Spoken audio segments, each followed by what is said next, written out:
Horizon, Kevin Costner's Horizon, an American Saga. And I think I think for this one, it's very important to watch this with a lens because this to me is very similar to like a Lord of the Rings, where you're just getting started, and there's going to be so much more. And so there is definitely a lot of setup. My comp to this movie, and this is an older comp, but they don't make movies like this really. Well, one, Into the West. If you want a modern one, Into the West is that, but that was a series, right? But Yeah. film wise, there's a movie called How the West Was Won. This was done in the 50s, and it was done by a lot of great directors. John Ford directed a piece of it. James Stewart's in it. I mean, John Wayne, I believe, even has a role in it. But it's a big collection of a lot of great American actors and directors that created this epic saga of like the American West. And I think this really does fall in line with that. I mentioned this on my little short preview. The first time I watched it, I fell asleep. I didn't realize how much I actually missed. I missed a huge, huge scene, Pete. I missed that entire the first opening battle scene, basically. So I definitely was a little confused, missing a lot of pieces coming out of it. But now that I've seen the whole thing, I'm an absolute fan. Again, I'm a huge, huge Western guy, and I think for what it was trying to do, again, being this really large scale epic Western, I think it absolutely works. I think the music is fantastic. It's got great cinematography. My only issue with the cinematography is that it's not using the 235 anamorphic widescreen, which that's what typically epic Westerns use because you got the real wide landscape, like Tombstone uses that. I don't think this is as good as Tombstone for obvious reasons that Tombstone has a very clear a beginning, middle, and end, and it's really about one character, and then everyone else is supporting. This one, there is no real main actor, and that's the part where I said you got to really watch this with a different lens because this is not going to have your traditional pure narrative of your protagonist and your antagonist, all your staples of writing. This is gonna build up different characters that will all most likely intersect at some point. You would assume we won't know that we don't know that in this movie, but we just have to assume eventually they'll all somehow come together. But again, I saw it twice, and uh, I don't know. I don't know how you have an extra 6 hours just laying around. well, one, I saw at 10 o'clock. Don't recommend this movie at 10 o'clock. No. But I thought for a 3 hour movie, I thought it moved pretty well. Not perfectly, but I thought it moved pretty well compared to some other 3 hour movies that have been out there. Mainly an Avatar, or I like this movie way better than Avatar. I know I'm probably in the minority in that, but yeah, I'm curious to hear what you think. Yeah, I don't know. I will have to see it again. And when I was done with the 3 hours and 1 minute, because there's 1 minute after the 3 hours. You couldn't just edit that 1 minute. I know, right? Like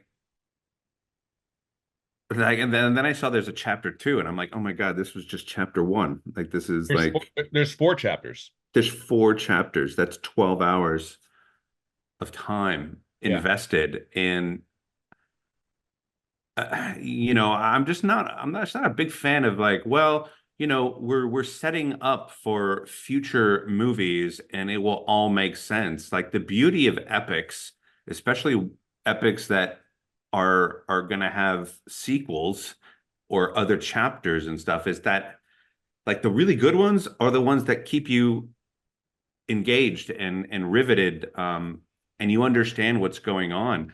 The way they told this story, I mean, it was just there was no there was no foundation to for an audience member like myself, and maybe I'm just not smart like the average audience member, but there was no foundation for me to jump off from and kind of cling to as I'm going on this journey. Like it was like pieces of information were just kind of thrown at you.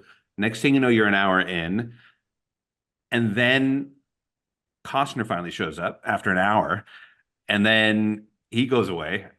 But none of the stories are really intertwined, other than they happen to be going on at the same time period. Yeah. Um, and I'm not even sure, like, even when movies are like they've got all these different characters who aren't connected, but then eventually they're going towards like the same thing, and that's the finale is going to be an interaction between all of them in one spot.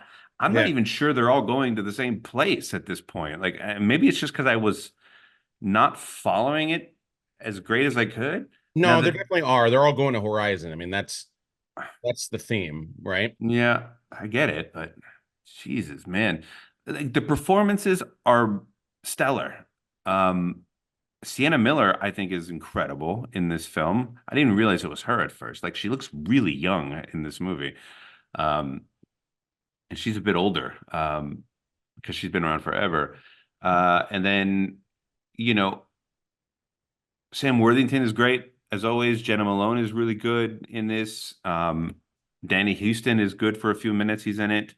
Um, Giovanni Ribisi's in it for like 2 seconds at the very end, but I'm sure that his role in the next chapter is going to be huge. Um, They end with him. I will watch this again because I really want to love this movie. I love Kevin Costner more than a lot of people. Like he's in my top 10 of all time of just people that I love in the entertainment industry, Yeah. including like Michael J. Fox and you know what I mean? Kirk Cameron, just to name a few. Yeah. And I just want to love this movie in the worst kind of way. And the music reminded me of Tombstone a lot at times. Like I definitely caught, you know, sounds and themes and melodies that were very reminiscent of Tombstone. And I thought for a short Tombstone minute, and Dance with Wolves, really. I thought yeah, it did a nice. I had to look to see who did it, and it wasn't what's his name from Tombstone. It's this guy John No, I don't think Debney. he's alive. I don't think Bruce Broughton's alive. It's John Debney. John Debney, who gave us Iron Man 2, he gave us Jungle Book, Greatest Showman, Passion of the Christ. I mean, Yeah. this guy's amazing. He's done a million things. 80 for Brady, son. Let's Yeah. go. But yeah, it's a good watch if you've got 3 hours and love westerns and don't like to pull punches on stuff, like because it's very real. You get the sense that you're in this time period. It's beautifully shot. I agree it should have had to open it up, those landscapes a little bit more would have, I think, been key. But I Yeah. thought the performances, the acting, the imagery, the music, it's crazy. Like all of it's It's a awesome. classic. It's a classic Western. Like, It's just like I just didn't feel like I could just launch from one spot and like grab on and follow a character, a hero, because I couldn't even grab on to Kevin Costner as my hero and go through this. It was just no, and again, I don't that's why I said it's very important to watch this with a certain lens.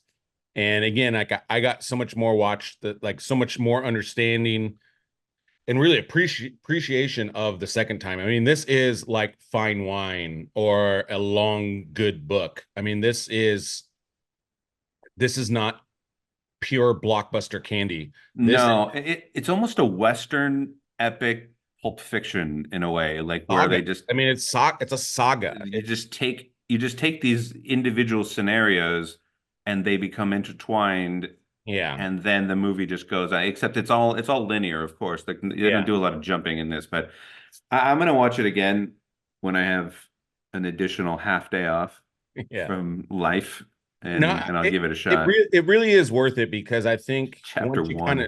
once you kind of just, like, again, like when I went in the second time, uh I was able to just kind of, like, I don't know, focus a little bit more.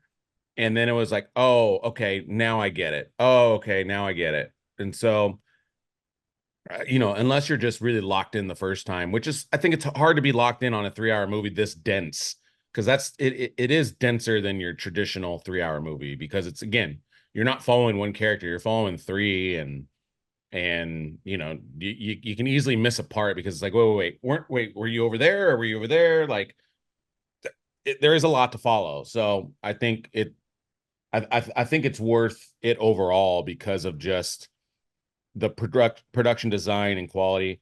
I will say this, because we do have the box office numbers. It only grossed 11 million on $100 million budget. I don't know if the 100 million is including both chapter and one. That's what I don't know, but it's going to be hard for it to get its money back. But with that being, No, this is shooting for distribution. This is looking for a home on a platform where somebody can just really just dive into it and watch it at their leisure. They're hoping for a big distribution deal. This is not about theatrical release. This movie, there's absolutely, no and way. I think this movie is about cinematic and American history versus let's turn a profit, because Kevin Costner invested his own money into this movie. And so I highly encourage people to see this because there You really should has not, support him for sure because he's like the yeah, best. there has not been a movie besides maybe the Avatars that is this exhaustive. But if to me, if you're invested in the Avatar, I mean, I can't see how you're not invested in this, because I think Real effects, it's proper effects and real people. There's no by the way, CGI in this the movie. night shooting in this looks really good. It's incredible.